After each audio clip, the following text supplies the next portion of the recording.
If we have the function y equal to x power 3, y can be viewed as the volume of a cube with side of length x.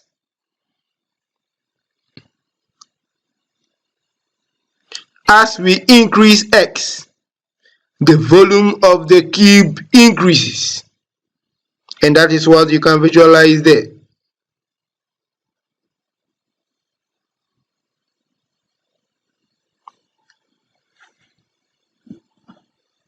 Suppose we increase x by just a very tiny amount, which we will call the x, and that is what you can see. This will cause the volume of the cube to increase in all three dimensions. Three dimensions, we are talking of three faces. So we can see two faces now. Let's wait for the last one. Beautiful. The volume of the cube will increase by approximately the volume of these three green rectangles.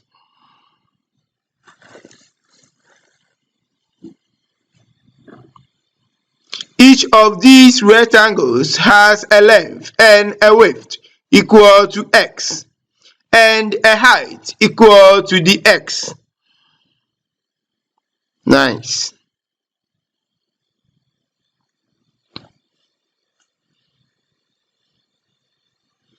The volume of each of these rectangles is length multiplied by width multiplied by height, which is x multiplied by x multiplied by the x, which we write as s squared dx.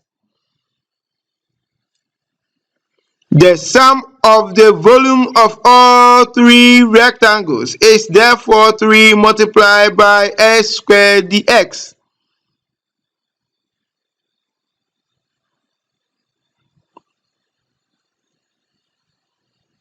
This means that if x increases by the small increment dx, the volume of the cube will increase by approximately 3s squared dx.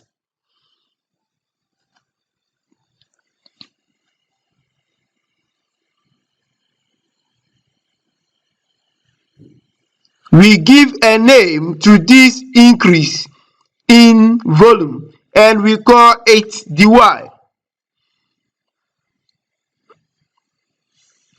dy divided by dx is what we call the derivative. Wow, beautiful. Therefore, if our function is y equal to x power 3, then our derivative is 3s squared.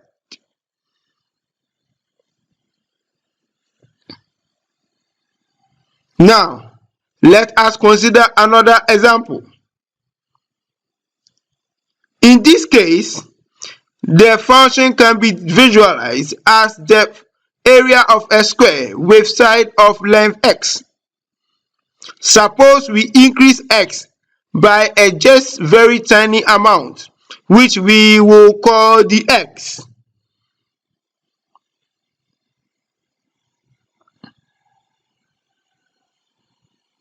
This will cause the area of the square to increase in 2 dimensions. Don't forget. The area of the square will increase by approximately the area of these 2 green rectangles. Each of these rectangles has a length of x and a width of the x. The area of each of these 2 rectangles is therefore x multiplied by dx. The sum of the areas of these 2 rectangles is 2x dx.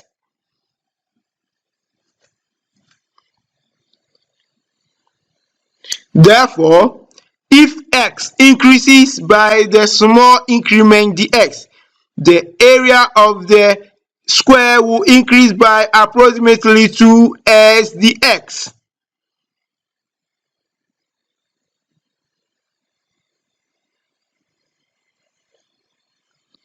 As before, we give a name to this increase in area and we call it dy. As before, the derivative is dy divided by dx. This means that if our function is y equal to x squared, the derivative is 2x.